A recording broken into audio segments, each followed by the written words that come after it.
The hall inside the United Nations building felt unusually cold that morning. Not because of the air conditioning, but because every diplomat in the chamber sensed something volatile hanging in the air. Prime ministers whispered. Generals stiffened in their seats. Reporters lifted their cameras before anything even happened.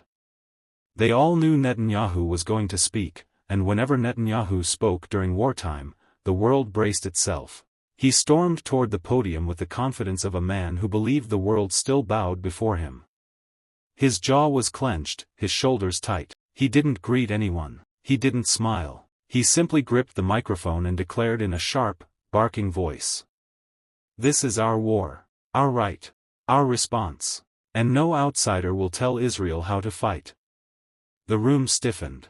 Some diplomats nodded hesitantly. Others looked away, uncomfortable. But one man sat still. Unmoved, unshaken, watching Netanyahu with the calm of someone who had already seen empires rise and fall. Ibrahim Traore. He didn't blink. He didn't shift in his chair. He simply watched. Like a soldier in a trench, waiting for the smoke to clear so truth could be seen. The cameras slowly tilted toward him, sensing tension. Even journalists whispered. Traore will respond, he has to. Netanyahu continued, pounding the podium with his hand. This is a war Israel must win. We target threats. We target terrorists. Everything else is collateral. That last word, collateral, landed like a grenade. Several African diplomats exchanged looks of disgust. Even some Europeans stiffened. Collateral. The word they used when children died. Traore finally shifted his posture. Slowly. Deliberately. Like a lion rising to its feet. His advisors glanced at him nervously. Everyone knew he didn't speak often, but when he did, his words traveled like fire across dry grass. Netanyahu ended with a final, defiant growl. This is our war, and we will fight it however we see fit. Silence filled the chamber. Heavy, suffocating silence. The UN moderator hesitated. Diplomats avoided eye contact. But Traore rose, calm, focused, carrying the weight of his continent on his shoulders. Reporters jumped to their feet. Cameras snapped like machine gun fire. The world leaned in, because everyone knew. When Ibrahim Traore stood up, he never stood up just to talk. He stood up to change the direction of the room. Traore walked toward the microphone with a steadiness that made even seasoned diplomats straighten in their seats. He didn't rush. He didn't posture. He didn't force intensity. Instead, he carried the kind of quiet power that made the world feel suddenly small. Netanyahu watched him from across the chamber, arms crossed, irritation flickering beneath his composed expression. He expected anger. He expected shouting. But Traore offered neither. He adjusted the microphone with one precise motion, then lifted his eyes, first toward the delegates, then toward the global audience watching the live stream. When he finally spoke, his voice was low, controlled, but sharp enough to cut through every layer of political theater. Prime Minister Netanyahu has declared that this is your war. He paused, letting the echo settle. But the world has eyes, and we have seen who is dying. A ripple moved through the chamber. Traore continued. Not with fury, but with a truth that carried its own gravity. You say you are fighting terrorists. His gaze locked onto Netanyahu. Then why are children filling the graves? The room froze. Some diplomats inhaled sharply. The French ambassador shifted nervously. The U.S. delegation stiffened, pretending to adjust their headsets. It was the kind of question no one wanted to ask, but everyone secretly feared. Traore did not lower his voice. You call this security. But we see neighborhoods erased. You call this defense. But we see hospitals burning. You call this war. He leaned slightly forward. But the victims call it something else. A silence so absolute filled the hall that even cameras stopped clicking. He didn't shout. He didn't insult. He simply told the truth, and that truth hit harder than any accusation. Netanyahu's jaw tightened. His fingers tapped angrily against the wooden desk. But Traore wasn't speaking for him. He was speaking for the mothers watching from refugee camps.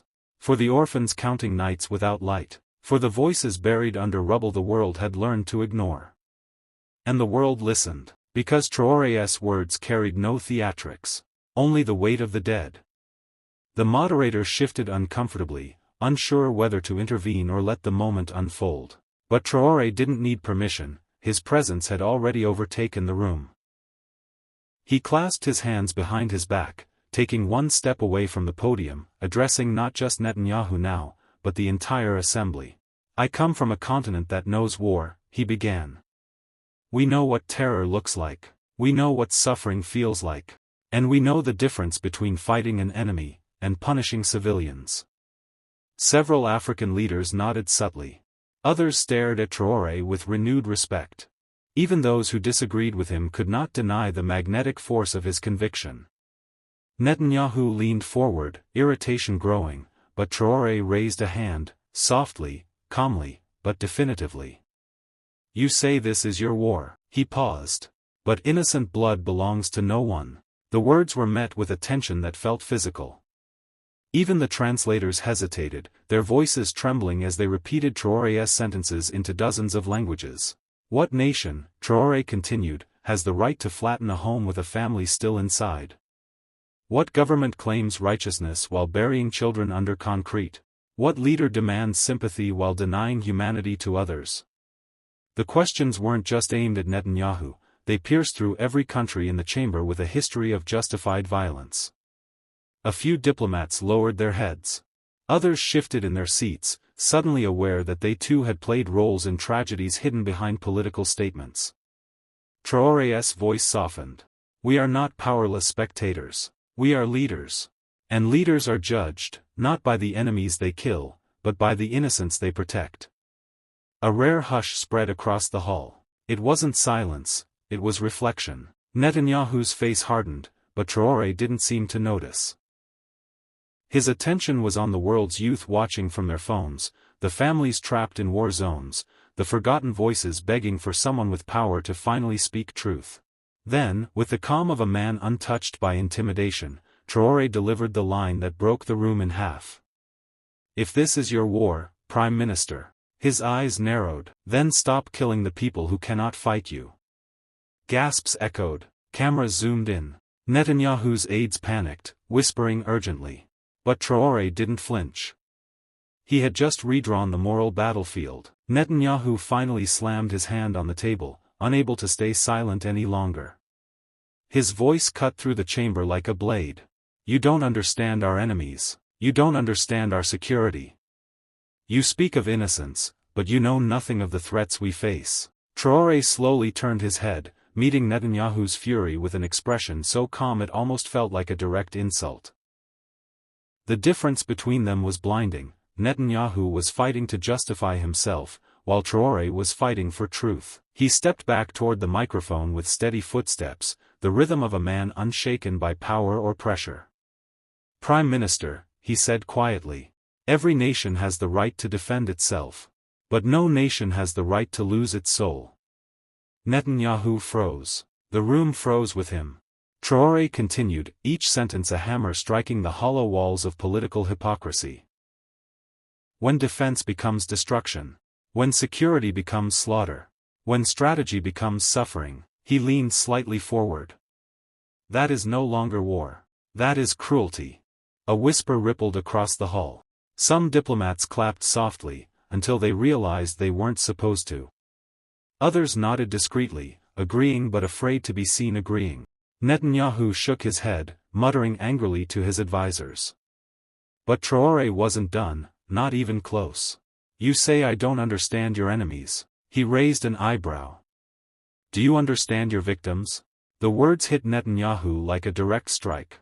Several journalists gasped. Cameras flashed so rapidly the hall lit up like lightning. Traoré's tone shifted, deeper now, heavier with history. "Africa has buried millions because powerful nations called their wars necessary. We have watched villages vanish because someone far away labeled them collateral." His voice sharpened. "We know this pattern. We have seen this script. And we refuse to watch it repeat." Netanyahu clenched his jaw, but he couldn't interrupt. The momentum had turned. The room was no longer in his favor.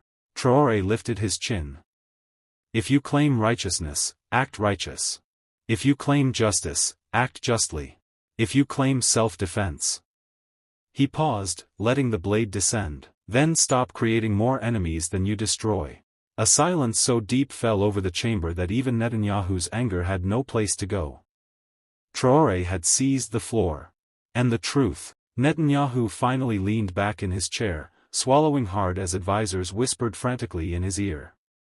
But no whisper in that room could drown out the voice that had just shaken the hall. Traore, still standing tall, looked like a man who had no intention of giving the moment back. He owned it now. A UN ambassador from Latin America raised her hand timidly, breaking the paralysis. President Traore, she asked carefully, if what you're saying is true, what do you believe should happen next? Traore didn't hesitate. What should happen, he said, is what should have happened long ago, accountability. All eyes darted toward Netanyahu, who stiffened instantly. Traore continued. A ceasefire is not a favor. It is a responsibility. Protecting children is not a strategy. It is humanity. And ending war is not weakness. It is leadership. The ambassador nodded slowly, absorbing every word. The statement wasn't just powerful. It was unavoidably logical. Netanyahu suddenly stood, unable to stay silent. You accuse us while your own region is filled with conflict. You judge us from afar while we face existential threats every day. Traore's answer came without raising his voice, but it cut deeper than any shout. I do not judge you from afar. He pointed to the giant screens showing live images of Gaza. Your war is no longer far from anyone. You brought it to every screen, every home, every conscience. A wave of murmurs filled the room. Journalists scrambled to take notes faster. Some diplomats shifted uncomfortably. Others sat forward as if watching history unfold. But Traore wasn't finished. He clasped his hands behind his back, speaking with a clarity that made even the cameras lean closer. Africa knows pain. But Africa also knows unity. We know what it means to be ignored, and what it means to rise. He stared directly at Netanyahu. If Gaza falls, you will not face resistance from one nation, you will face the judgment of the world. Netanyahu's advisors immediately urged him to sit down, and for the first time, he listened. His confidence looked shaken. Traore turned back to the assembly. This is simple, stop bombing children. The words echoed, settling in the room like a verdict. Every nation in that chamber felt the weight. Every camera felt the shift. Every spectator knew something irreversible had just happened. Ibrahim Traore had taken the world stage, and forced it to listen. The hall fell into a profound silence, a silence so deep that even the cameras seemed to hold their breath. Netanyahu sat rigid, jaw clenched, eyes fixed on the table in front of him. His advisors whispered desperately, trying to salvage the moment, but Traore had already seized the narrative. UN Secretary-General approached the podium slowly, glancing between the two leaders as if deciding whether to intervene or let history continue writing itself.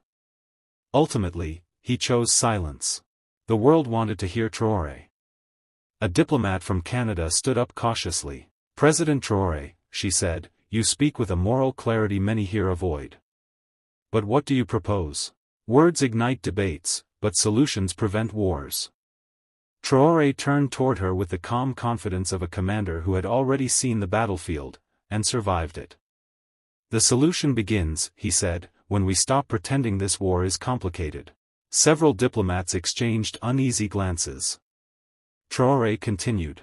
You end war by ending the excuses that fuel it. You protect children by stopping those who bomb them. You restore peace by admitting who is violating it. Then he looked at Netanyahu, not with hatred, but with a challenge so sharp it felt like a blade. And you, Mr. Netanyahu, you call this your war. He stepped closer, his voice dropping into a powerful, controlled tone. A war has two sides. But bombing neighborhoods, hospitals, and schools is not war. It is slaughter. Gasps broke out across the room. The Israeli delegation erupted in protests, shouting, lies, and propaganda. But no one was listening to them anymore. The world's attention was fixed on the Burkinabe leader who spoke like he had nothing to fear. Traore raised a hand, not to silence them, but to reclaim the floor. If you want to defend your people, then defend them. But do not justify killing children by calling them terrorists. A diplomat from South Africa slammed her hand on the table in agreement. Others nodded. The tide was visibly shifting. Traore then turned toward the world's cameras. I am not here to take sides in your alliances. I am here to speak for the voiceless, the ones buried under rubble while adults debate politics. Netanyahu finally lifted his head, eyes cold. You know nothing about our reality, he snarled. Traore didn't even blink. I know enough to say this. If your reality requires bombing children, then your reality is the problem. The hall erupted, not in chaos, but in thunderous applause. Traore had not just spoken. He had shifted the room. As the applause echoed through the vast UN chamber, Netanyahu remained frozen, his fists clenched so tightly that his knuckles turned white. He wasn't just losing an argument, he was losing control of the narrative, something he had dominated for decades. His advisors leaned in, urging him to respond, to take back the stage, but for the first time in years, he hesitated. Traore stepped back from the microphone, but the energy he'd unleashed didn't fade. It spread, rippling through diplomats, journalists, and even security personnel lining the walls. Everyone felt it. A shift. A break in the script. Finally, Netanyahu exploded. You think you understand security, he barked, rising from his seat. You come from a small country with no enemies like ours. You don't know fear. Traore didn't rush to answer. He lifted his chin slightly, eyes steady, voice controlled. Fear, he repeated. My country fought terrorists long before you ever spoke my name. But we did not fight children. We did not flatten cities. Netanyahu scoffed loudly. You have no idea what it means to live under constant threat. Traore took a step forward, the room tightening around them. We know exactly what it means. Africa has lived through centuries of occupation, exploitation, and war. The difference is, he paused, letting the silence sharpen the moment. We learned that freedom doesn't come from destroying the innocent. The hall stirred with murmurs, agreement, shock, admiration. A journalist raised a trembling hand, unable to contain himself. President Traore, he asked, are you accusing Israel of war crimes? Netanyahu's head snapped toward Traore. Waiting, daring him to say it. Traore didn't blink. I am accusing anyone who bombs children of betraying humanity. The hall broke again into whispers, the kind that signal headlines forming in real time. Netanyahu slammed his hand on the table. You speak like a naive idealist. The world is not that simple. Traore shook his head slowly. No, Prime Minister. The world is simple. It is adults who complicate it to justify their crimes. A diplomat from Chile leaned toward her colleague. This man, he's saying what half the room has been too afraid to say. Netanyahu stepped closer to Traore, lowering his voice but not his fury. Stay out of our war. Traore leaned in just enough to make the tension visible. Then stop making your war the world's burden. The camera zoomed in, two men, face to face, one enraged, one immovable. The world watching. History crystallizing. The tension between them had hardened into something electric. An invisible line stretched taut between fury and conviction. Diplomats shifted uneasily, sensing that this was no longer a political exchange. It had become personal. Philosophical. Moral. A duel fought not with weapons, but with truth. Netanyahu straightened his jacket, regaining enough composure to plaster on a diplomatic smile, thin, forced, dangerous. You misunderstand the world, President Traore, he said, trying to seize the upper ground. Power demands difficult decisions. Sometimes innocent people are caught in the crossfire. That's reality. Traore's expression didn't waver. No, that's convenience, he replied quietly. A convenient excuse used by every empire, every occupier, every nation that pretends its violence is noble. A few diplomats nodded. Others hid their reactions behind folded hands. But everyone heard it. Netanyahu's smirk faltered. You speak like a man who has never had to defend his people, Netanyahu shot back. You judge from a place of safety. Traore stepped forward slowly, each movement deliberate, as if reminding the room that he was not a career politician, but a soldier who had lived the brutality others only debated. Safety, he echoed. Where I come from, safety is earned with blood. My people fought colonial armies, mercenaries, extremists. But even in those wars, we knew the difference between combat and cruelty. A diplomat from Kenya whispered, he's striking at the core of it. Netanyahu exhaled sharply, losing the careful mask he had tried to rebuild. You think you're a moral authority, he snapped. You're a leader of a small, poor country. You're not relevant to this conflict. Traore didn't even blink. Then why, he asked calmly, does the world listen when I speak? The room erupted in a low roar, shock, agreement, confusion. Netanyahu stiffened, realizing Traore had cornered him without raising his voice. Traore continued. Relevance is not measured in wealth or weapons. It is measured in courage. The camera zoomed in as he delivered the line that would go viral within minutes. And courage is telling a man killing children that he is wrong, even if he is powerful. The hall fell into a stunned silence. Netanyahu's face twitched with rage, but he remained silent. He had no words that wouldn't prove Traore's point. No defense that wouldn't sound like justification for the unjustifiable. At that moment, a UN translator accidentally left her mic open, whispering to someone.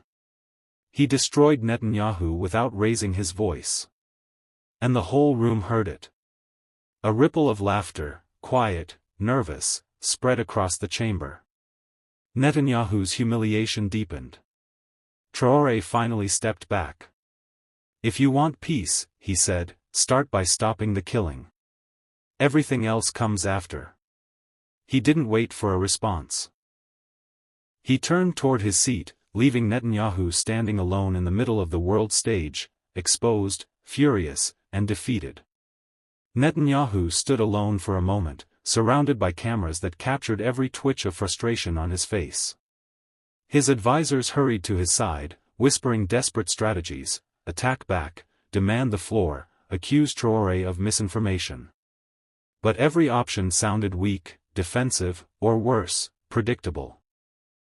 Traore had stolen something far more valuable than political momentum.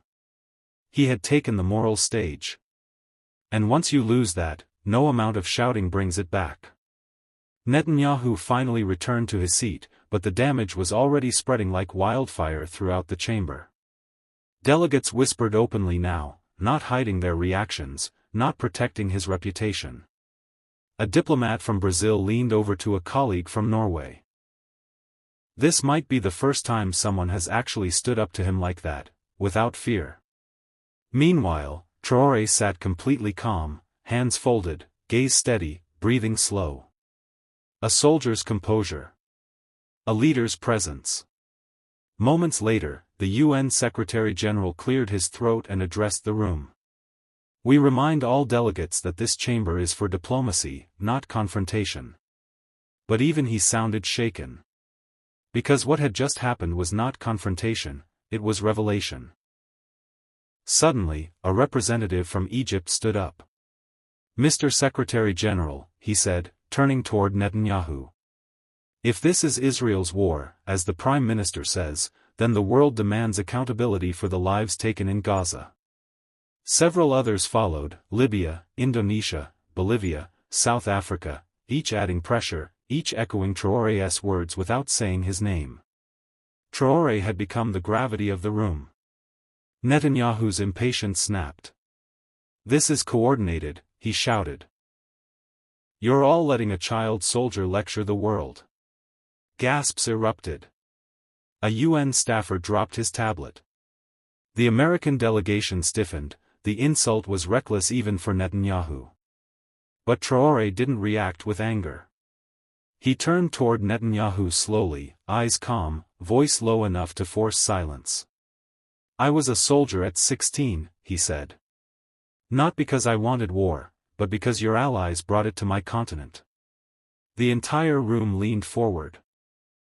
"So if you call me a child soldier," Traore continued, "remember who created the battlefield I grew up on."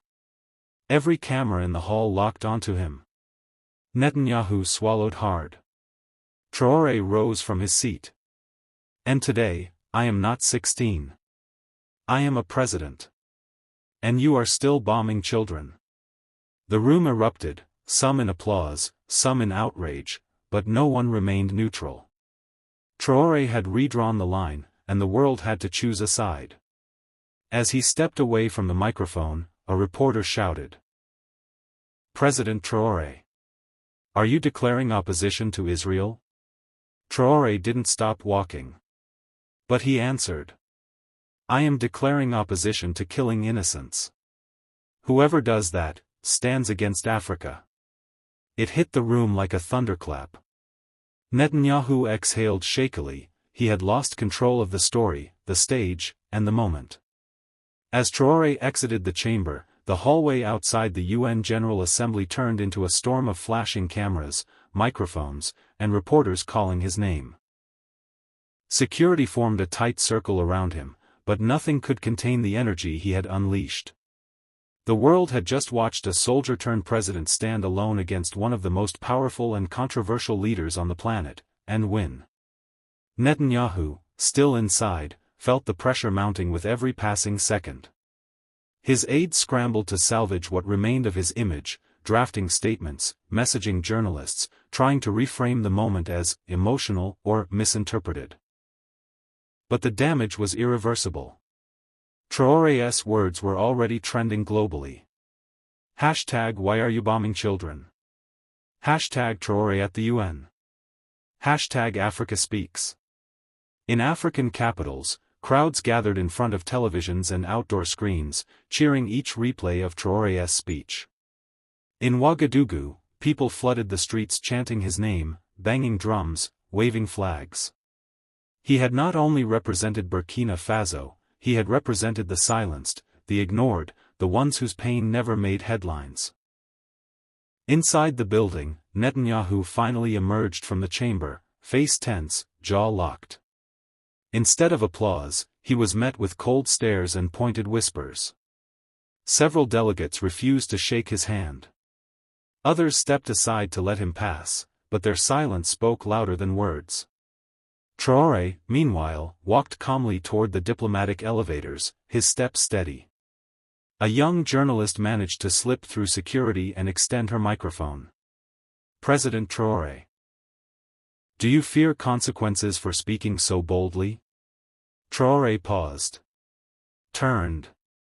Met her eyes. "Truth has consequences," he said. "Lies have victims."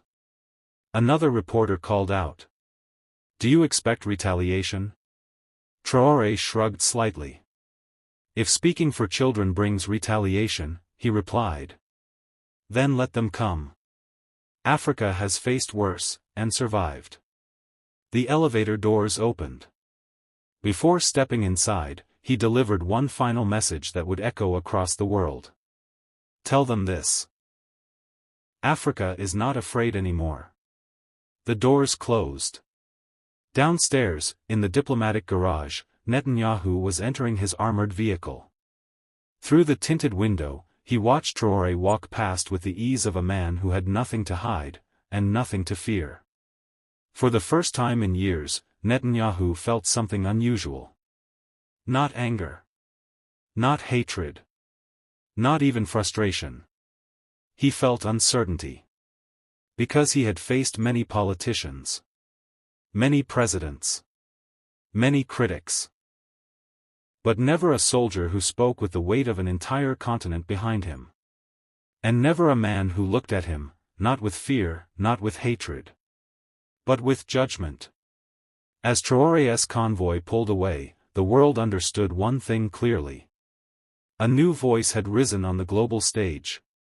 And he wasn't asking for a place. He was taking it.